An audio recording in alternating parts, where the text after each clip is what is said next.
For the repair of the Alfa Laval EPC50 OP boards, the following procedures were necessary: replacement of various electronic components and general cleanup of the units. For testing, we add a 24-volt DC power supply. As soon as we turn the power supply on, the unit reacts, and after a while, we can see the message on the LCD screen.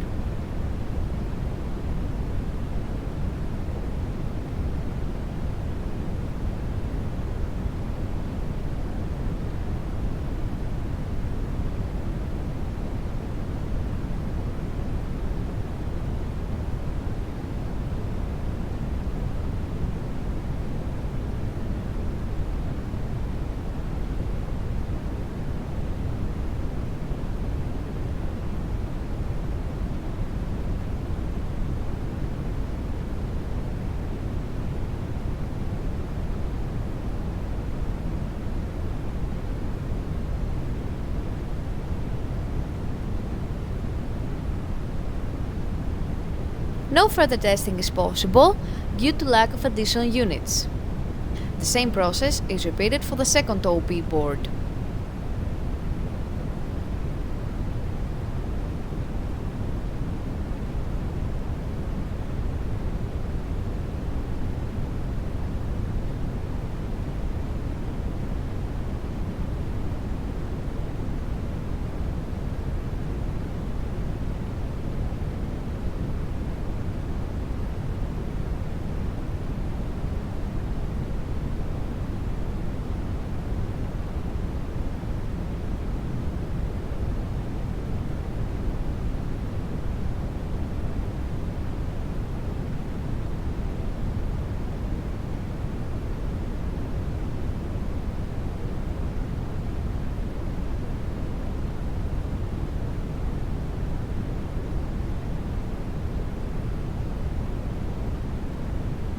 It is now clear that both boards are operating successfully and are ready to be delivered to the customer.